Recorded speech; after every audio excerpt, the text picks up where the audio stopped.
అందరికీ నమస్కారం. ఇంటి వాస్తు గురించి మన గురువుగారితో తెలుసుకుందాం. సార్ నమస్కారం. నమస్తే అండి. గురుగారు, ఇంతకుముందు పాత ఇల్లులోన అన్ని గుమ్మాలకి గడపలు ఉండేటివి. ఇప్పుడు ఎన్ని గడపలు ఉండవచ్చు? ఇప్పుడు కట్టే మోడర్న్ హౌసెస్కి అయితే మ్యాక్సిమం నేను చూసిన హౌస్ కన్స్ట్రక్షన్లో మెయిన్ డోర్కి ఒకటే ఉంటుంది. ఒకటి పెట్టకూడదు, 2 గడపలు కంపల్సరీగా ఉండాలి. చాలామంది అంటే పూజ రూమ్ వచ్చిన వాళ్ళకి మాత్రము 2 వస్తున్నాయి, లేదంటే ఒకటే వస్తుంది. ఒకటి పెట్టకూడదు. వెనక దొడ్డు వైపు కూడా మనం పెట్టుకుంటాం కాబట్టి అక్కడనే పెట్టుకోవాలి. మోడర్నైజ్ను ఇవి వచ్చేసినాయి, దాన్ని గడప కింద లెక్క వేయాలా లేదా అదే అవును అనే డౌట్ కూడా చాలామందికి ఉంటుంది. అది ఎన్ని గడపలు పెట్టుకోవచ్చు గురుగారు? 2 కంపల్సరీగా ఉండాలి. గడపలు కంపల్సరీగా 2 గడపలు అయితే కంపల్సరీగా ఉండాలి. 2, 4, 6 ఇలా మీరు ఎన్నైనా పెట్టుకోవచ్చు. సరి సంఖ్యలో పెట్టుకోవాలి. ఒక్కటి సింగిల్ గడప కాతో పెట్టకూడదు. అది ఇప్పుడున్న చాలా హౌసెస్లో సింగిల్ వస్తుంది కదా గురుగారు. ఇక అది మనం ఏం చేయలేం. వీళ్ళు కూడా అడ్జస్ట్ అయిపోయారు అందరూ కూడా.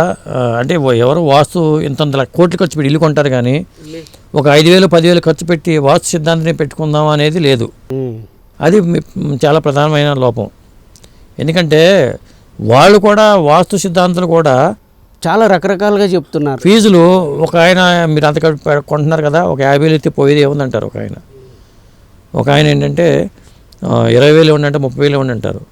వచ్చిన ఆయన మళ్ళీ అందుకో ఊరుకోకుండా మీకు యంత్రాలు పెట్టాలండి, దానికి పూజలు చేసి ఇస్తాను, దానికి ఒక అమౌంట్ చెప్తారు వాళ్ళు.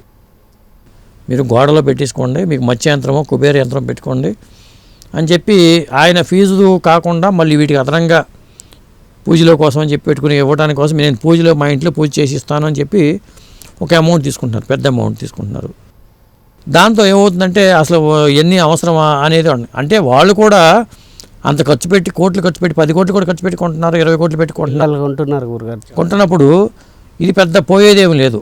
ఒక మంచిగా మన పండితుల మీద నమ్మకంతో చేయాల్సింది ఏదైనా సరే. అట్లా అదే ఇప్పుడు అపార్ట్మెంట్లో వచ్చేపాటికే గురుగారు మెయిన్ డోర్ వచ్చేపాటికే గడప ఉంటుంది.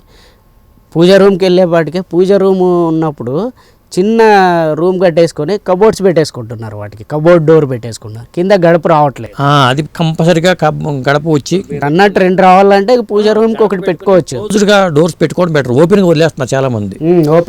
ఓపెన్గా ఎప్పుడు పూజా మందిరాన్ని వదలకూడదు. చాలా మంది వదిలేస్తున్నారు. ఇప్పుడు దేవుడికి మొత్తం వాళ్ళు ఇల్లు చూపించాల్సిన అవసరం లేదు కదా. మీరే అన్నారు ఇందాక అటు పక్క టాయిలెట్స్ ఒకవేళ అది వస్తే ఏంటి పరిస్థితి అని చెప్పి అన్నారు. ఇలాంటివన్నీ లేకుండా ఉండాలంటే మీకు పూజా మందిరానికి చక్కగా గడప పెట్టేసుకుంటే ఒక డోర్ పెట్టేసుకుంటే ఆ మందిరం అలా ఉంటుంది. మీరు పూజ చేసుకునే టైంలో డోర్ ఓపెన్ చేసుకుంటారు, కూర్చుంటారు, చక్కగా పూజ చేసుకుంటారు. వాస్తు కోసం 2 గడపలు కానీ వచ్చారు. 2 గడపలు కూడా పూజ ఉంది, 2 గడపలు వచ్చేస్తాయి. మిగతా వాటికి పెట్టుకున్నా ఏమి ఇబ్బంది ఉండదు. అది ఒకటి. ఇప్పుడు ఇంకా ట్రెండ్ ఇప్పుడు ఏం జరుగుతుందంటే గురుగారు, అన్ని గుమ్మాలకి చెక్కలు ఏమి వాడట్లే. మన గుమ్మాలకి అంతా గ్రానైట్ వేసుకుంటున్నారు. అవును. వాస్తు కోసము చెక్క ఉన్న డోర్ ఫ్రేమ్లు ఎన్ని ఉండొచ్చు? అంటే వాస్తు కోసం ఒక డోర్ పెడుతున్నారా? సపోజ్ వాళ్ళు పెడుతున్నారు గురుగారు. అందువల్ల 2 పెట్టుకోవాలి. 2 పెట్టాలి, కంపల్సరీగా 2 పెట్టాలి. వాళ్ళు కంపల్సరీగా కలపకున్న ఇంపార్టెన్స్ కలపకుంది. ఆ గ్రానైట్కి ఉన్నది అంత ప్రయారిటీ లేదు. ఎప్పుడు కూడా కలపే చాలా ఇంపార్టెంట్ మనకి. కలపతో కట్టుకోవటం అనే ఉత్తమం చాలా ఇంకోటి కాదు. అర్థమైందా? చాలా ఇళ్ళు కలప కూడా ఎంత మందంలో ఉండాలి, సింహద్వారం ఎంత మందంలో ఉండాలి, శాస్త్రపరంగా కట్టుకోవాలి అనుకున్నప్పుడు మాత్రం అవి పాటించి తీరాలి.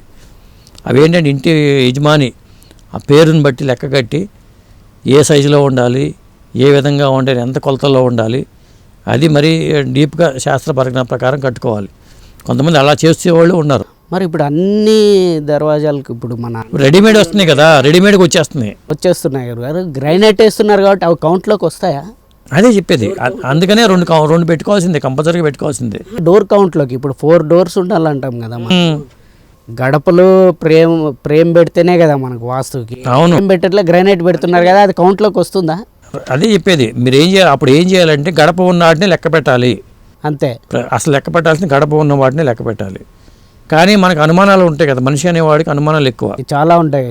అందుకోసం చెప్పేసి వాటిని ఎక్స్ట్రా పెట్టుకున్న కానీ అవి కూడా సరిసంఖ్యలో పెట్టుకోవడం ఉత్తమం. అట్లా మీరు గ్రానైట్ రాయితో చేసుకున్న తర్వాత పెట్టుకున్నా కానీ వాటిని కూడా ఆ కౌంట్ ప్రకారం పెట్టుకోండి అని చెప్తాం జనరల్గా. అది గడపలే లెక్క ప్రకారం అయితే గడపల లెక్క. గడపల లెక్క, గడపలు లెక్క వేసుకుంటే చాలు, ఇంక మిగతా డోర్లు ఏదైనా చేసుకొని ఏమైనా మనకి ఇబ్బంది ఏం లేదు. అది ఇంకా మీకేమైనా డౌట్లు ఉన్నాయా? ఇంకేమున్నాయి గురుగారు, మళ్ళీ నెక్స్ట్ వీడియోలో చేద్దాం. అలాగే అందరికీ నమస్కారం అండి. మళ్ళీ వీడియోలో మరిన్ని విషయాలు చర్చిద్దాం.